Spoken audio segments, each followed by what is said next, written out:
राधा राधा राधा राधा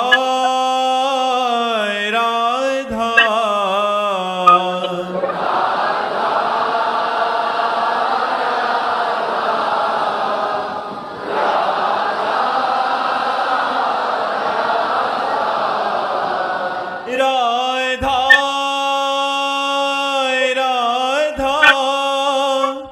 राधा राधा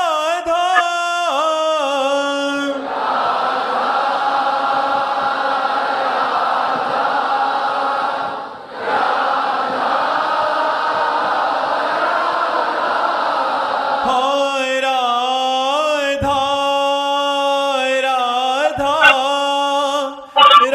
राधा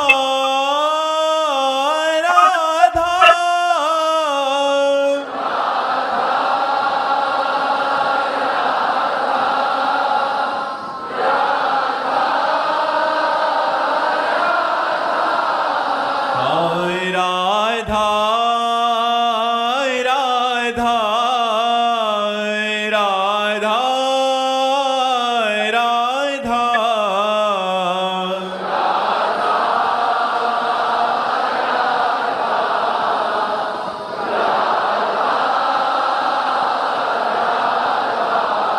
हाय राधा राधा राधा राधा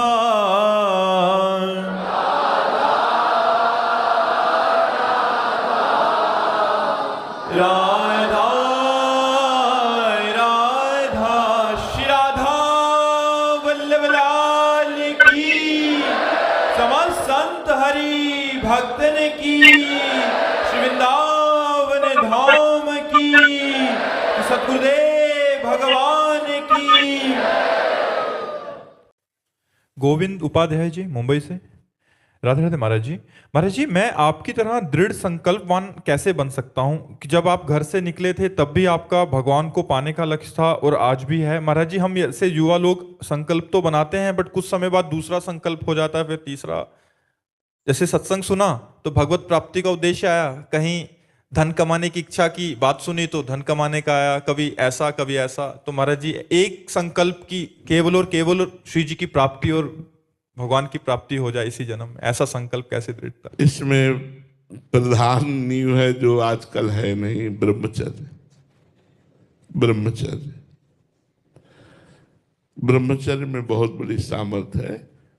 आज नवीन बच्चे सब भ्रष्ट हो रहे हैं। महाराज जी, ऐसी शिक्षा ही नहीं रह गई स्कूल आदि में, माँ बाप। इसीलिए आज शाम के कसम खाई और कल तोड़ दी।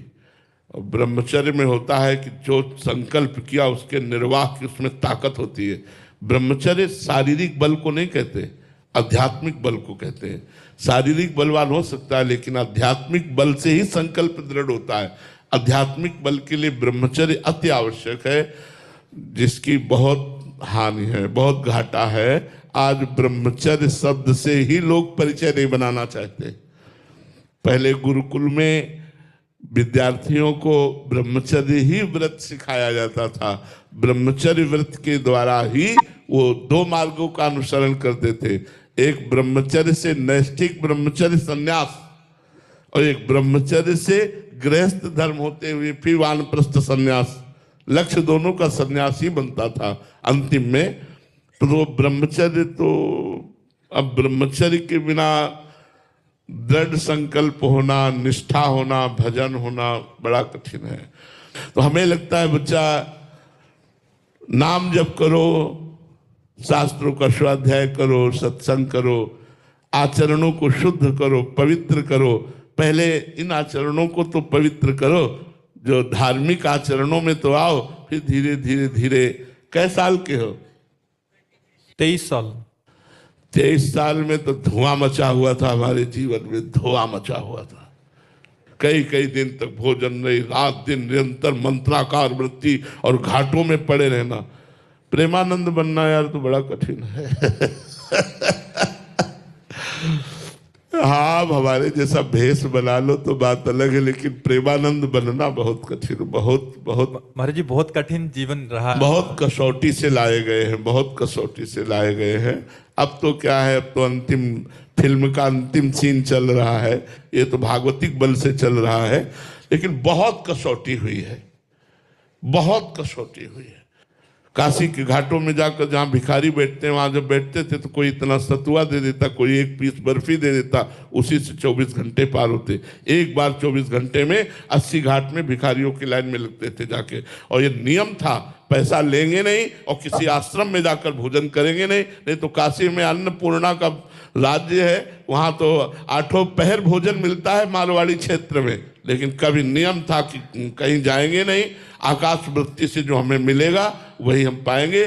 तो शाम के जाके भिक्षुकों की लाइन में बैठ जाते थे, जो कुछ मिलता, जैसे इतना सत्वा मिला तो कमंडल के ढक्कन में घोर लिया, एक कमंडल गंगा जल पी लिया, रात दिन भजन भजन के। जी एक साइड है आपका नियम, ये जो आकाश वृत्ति वाला, और दूसरी साइड तीव्र वेदना हो रही है भूख की। तो महाराज जी ऐसे में कैसे आप अपने आप को संभालते? नहीं, वेदना हमको तो कभी महसूस नहीं हुई, आज भी हमें वेदना महसूस नहीं होती।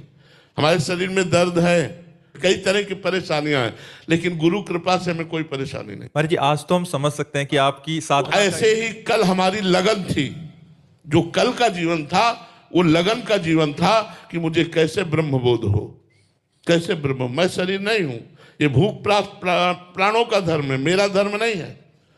ये विवेक हमारा हर समय सावधान रहता था। कड़ाके की ठंड में महाराज जी कैसे? मैं शरीर नहीं हूं, मैं शरीर नहीं हूं, तो नहीं हूं। अब सर्दी लग रही, गर्मी नहीं, शरीर कांप रहा है, लेकिन हम अपनी स्थिति में।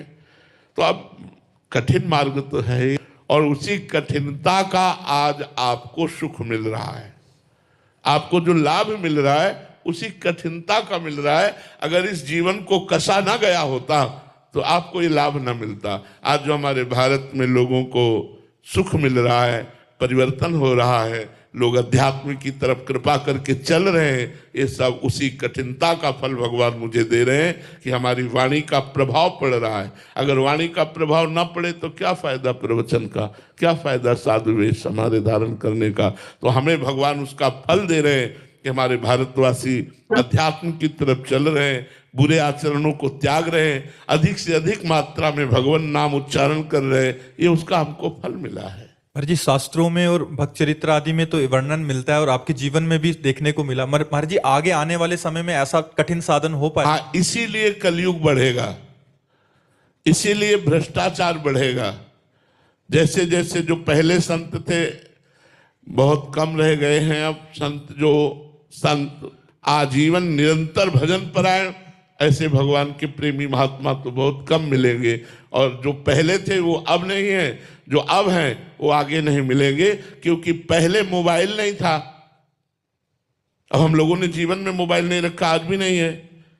ना काहू सो बोलिबो, ना कोई व्यवहार, अपनी कुंवरी किशोरी को जियत निहार निहार, सुने न काहू की कही कहे न अपनी बात, नारायण वा रूप में मगन रहे दिन रात, विरह कमंडल कर लिए बैरागी दो नैन, मांगत दरस मधु करी छके रात दिन रैन। किसी से कोई मतलब नहीं। या पुण्य से हुआ, बहिर्मुख वृत्ति हर समय बनाए रखने के लिए मोबाइल की कृपा है। अंतर्मुख कब हो पाता है साधक, कब हो पाएगा? और एकांत हुआ, मोबाइल हुआ और गंदी बातें देखी, तो फिर तो कलयुग महाराज अपना तांडव करेंगे कि वहां भजन होगा। बहुत समस्या है भजन की, बड़ी समस्या भजन की है। पहले जो भजन होता था वो अब नहीं हो रहा, जो अब हो रहा कभी वो आगे भी नहीं होने वाला। कलयुग का प्रभाव तभी बढ़ेगा जब संत जन गुप्त हो जाएंगे और लुप्त हो जाएंगे।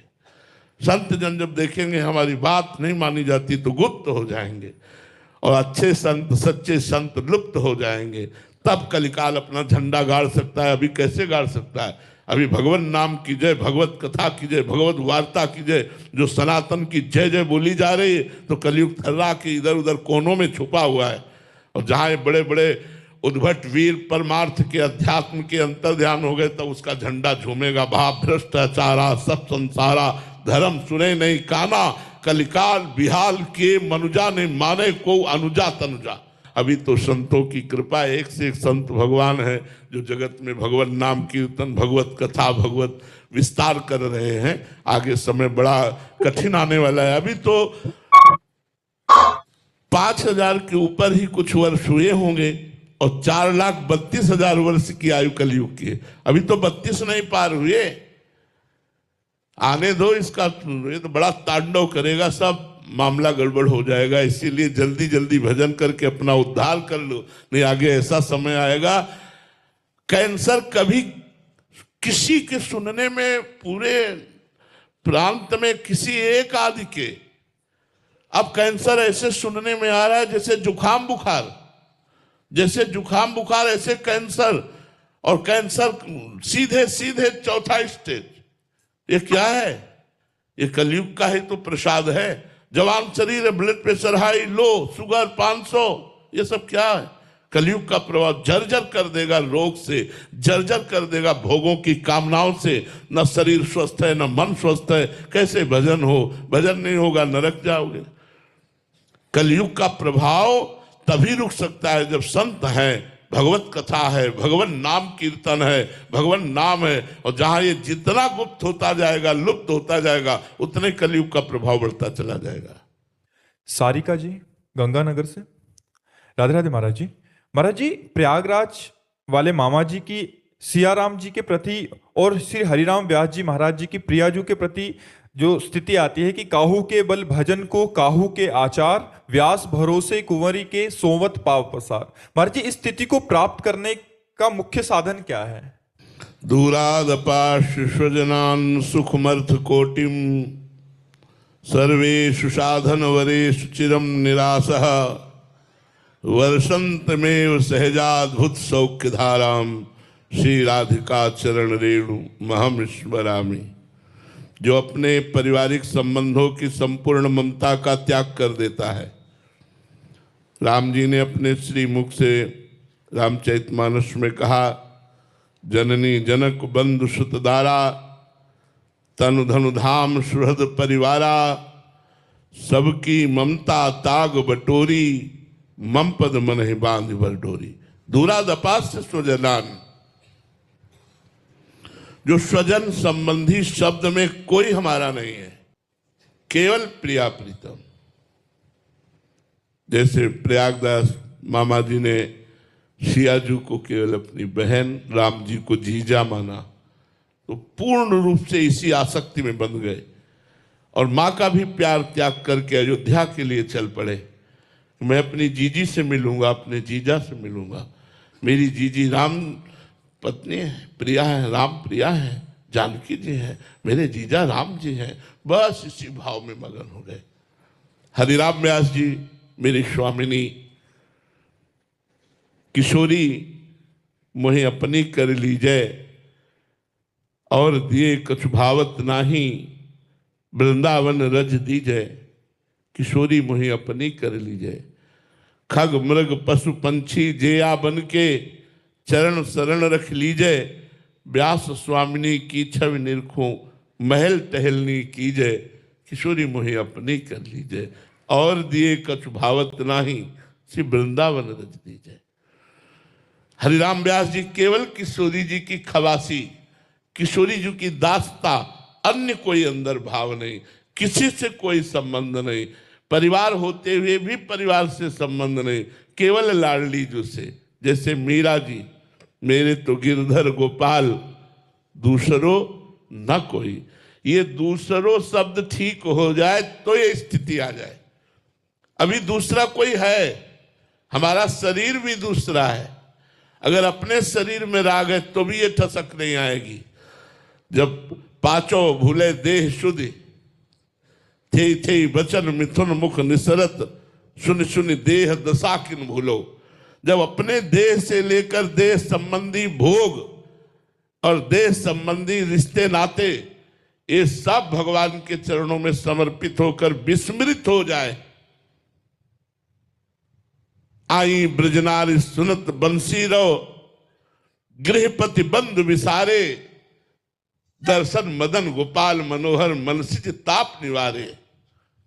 हर्षित बदन पंख अवलोकन, सरस मधुर धुन गावे, मधुमय श्याम समान अधर धरी, मोहन वेणु बजाए। लालजू ने बंसी बजाई, पति पुत्र परिवार सबका त्याग करके आई ब्रजनारी, सुनत बंसी रो गृहपति बंधु विसारे। गृहपति बंधु विसारे दूरादपाश्य स्वजनान, सुखमर्थ कोटिम, रुपए के द्वारा प्राप्त होने वाले करोड़ों प्रकार के सुखों का त्याग, सर्वेषु साधन वरेषु चिरम निराशा, साधनाओं के द्वारा प्राप्त होने वाले सुख का त्याग, एकमात्र शरणागति आसक्ति श्री गोरे चरणारविंद की, लाडली जू की, प्रिया जू की, सिया जू की, तब ये ठसक आती है। हमारे माई श्यामा जू को राज, जाके अधीन सदाई सांवरो, या ब्रज को सिरताज, हमारे माई श्यामा जू को राज।